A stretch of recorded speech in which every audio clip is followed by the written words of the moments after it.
Hi guys, this is Ashley back with another video. Before we get into the video, like, comment, and subscribe to the channel. Make sure you turn on post notifications.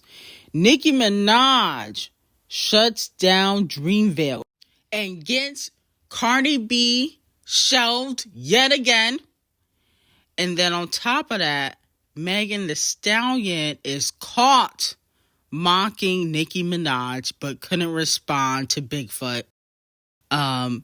The female rap drama continues. So, Nicki performed at Dreamville Festival, J. Cole's festival, and I think she did a pretty good job. Now, you could have watched the performance on, I think it was Amazon Prime Live on Twitch, which I did, and I thought she did a phenomenal job, okay? Getting me more excited for when I see her on tour. Her breath control was insane. Her mic was on. The choreography was on point. Okay, Nicki really deserves her 10s for that performance. And I'm very excited to see her pretty soon. So I really enjoyed her performance. The only thing I feel like her and J. Cole could have, performed together. I mean, what's the point of doing a collaboration if y'all not gonna perform together and y'all at the same event? He on stage apologizing to Kung Fu Kenny, which we're gonna get into later. Might receive Donkey of the Day, might not receive Donkey of the Day. We're gonna get into that a little bit later. But with that being said, I'm like, why haven't y'all performed Let Me Calm Down, one of the best songs on Pink Friday 2? Like, what? Who does that? I was like thinking a performance was going to happen with, the queen of rap and the punk of rap. He will no longer be considered to be eligible for the king of rap that belongs to Kung Fu Kenny. But that should have happened, in my opinion. Not only that, Nicki Minaj consistently getting Botch and Bitter more shelved than she already was. It has been reported that FTCU daily streams are 600,000. That song came out in 2023. This is on Paolify. And Piss is only 300,000. That came out in January. That song went number 1. How is that possible? And then Dr. Miami is only doing 583,000. That came out in March. So Nicki Minaj has been reportedly outstreaming both Piss and Dr. Miami. Yet Piss and Dr. Miami went number 1 in top 10. That's how you know it's payola. This is how you know. Because them streams should not be that low. FTCU came out in December. It should not be outstreaming Piss and enough. And out charting, by the way, because FTCU is still on the charts. Piss is no longer on the charts. And Dr. Miami is dropping down the chart. It has been reported that Dr. Miami will be dropping 16 spots, after going top 10, further proving that Botch and Bitter doesn't live in the top 10. She rents, she visits, she uses payola to get in the top 10, but she really don't live there, okay? Because they got to be in the top 10 for more than 1 week for you to live there. And that's not happening. Not only that, Thee Stallion went out to the Lakers game, and then she also went out for sushi, and fans have caught that she has been mocking Nicki Minaj, even though she's been pretending to ignore Nicki Minaj. In all actuality, she was keeping tabs. Oh. Is that good, Kelly? That's good. The amount of food it looks like it's hot you as have fuck. ordered.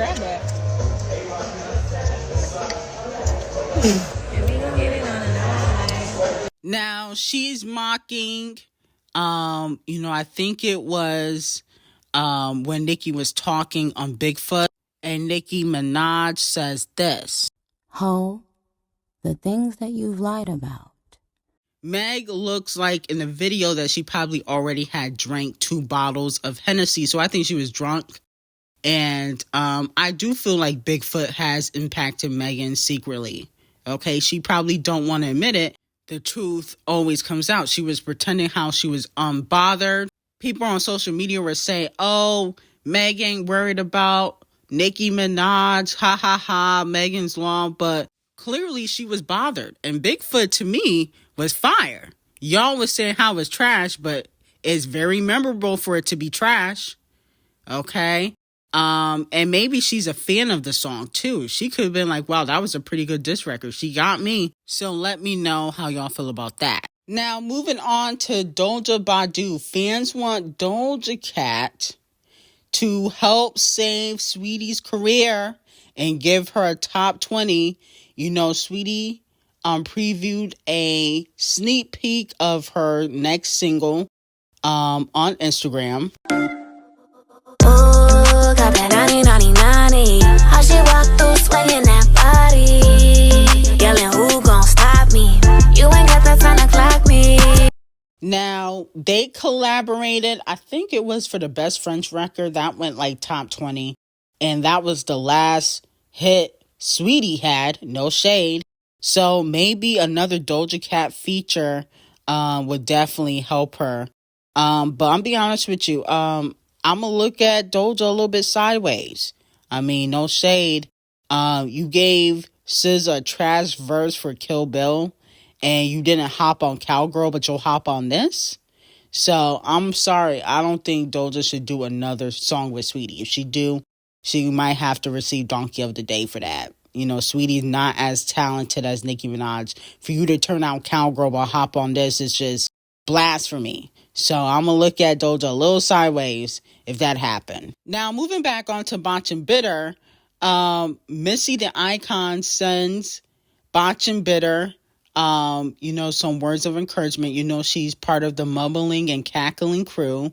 Her and Queen Latifah and Rëmíx have a group chat talking about Nicki Minaj, and that was revealed years ago. But anyway, Missy responds to a fan that basically told Cardi B, your second era is not the time to be experimenting, talking about her album. Not necessarily her face. She liked to experiment with her face often and change it up. But they're talking about her album and said maybe the third album, but definitely not the second. You just give people what they need. She still needs to win people back. Wow. Missy then said, absolutely yes, it's time to experiment. Take it from someone who experimented and many others, which allow them to not be boxed into one sound or style. I can name tons who each of their albums sounded nothing like the one before. Plastic Face replied to Missy and said, yep, I'm a little nervous. I'm liking doing things that my ears want to listen to and reflecting the moods that I've been in. It feels good. I'm like, damn, you still working on your second album? I mean, goodness gracious, it's about like 7 years. It should be done by now. Just procrastination. Oh my goodness. How long does it take to make a second album? She has had multiple face surgeries but can't finish a damn album. That's just embarrassing. How many face eras do you have and how many album eras do you have? You only have one album era but several face eras. Something's not adding up. Now moving on to Megan Thee Stallion. She has recruited Botch and Bitter and Scratch Off to join the Wannabe Challenge to try to move it up the charts because the sales allegedly are a little bit low. And Megan uses Botch and Bitter when she wants to sell some records. Scratch Off said, if I call you on three-way with my man, can you tell him it's okay? My whole thing is your man don't even claim you publicly. What you need to call him for a twerking video? That don't even make any sense. I mean, he never claimed you. 21 Below Average has never claimed you a day in your life. And you talking about, can I call him and put him on three-way? You are just delusional and desperate and a big dummy. It must be pebbles inside your brain. Just desperate. The Thotties and the Glowfish fans are saying that Meg and GloRilla are going to go top 20 or top 10 on the Hot 100. So they trying to get every fan base together, okay? Because they know that, Meg and Glowstick's fans are not as big as the Barbs. So that's why they got to recruit other fan bases and other female rappers to try to help them sell. And then on top of that, GloRilla Glue sons JT at the Country Music Awards. I wasn't prepared to see you at the CMT Awards tonight, and I was prepping the other day, and I couldn't even prep for this show because I was reading about you on Twitter. And I was like, everybody was blowing up my phone. Did you see what's going on Twitter? So tell me, why did you feel the need to pop up on JT so hard? Everything just always everything. At the end of the day, that they gonna motherfucker end. Yeah, hello. and it's all the truth though. You enter with the purse. Everything is everything. Why was GloRilla Glue at the Country Music Awards? I know she from Memphis or whatnot, but she's not a country artist and she's not performing. I know she's a country bumpkin, but why the hell is she at the Country Music Awards? They just needed black people to be there. That's what it seems like. They just using hip hop artists. They needed a black person to be there. She was the only one available. I mean, come on now. This was just embarrassing, to be quite honest. Hitting somebody with a purse does not make you hard. Sorry, GloRilla Glue. Okay, you said you smacked her in the song. Why did you lie? You said you were smacking rap B-words, but hitting people with purses is not smacking them. Idiot. Now, moving on to Queen B.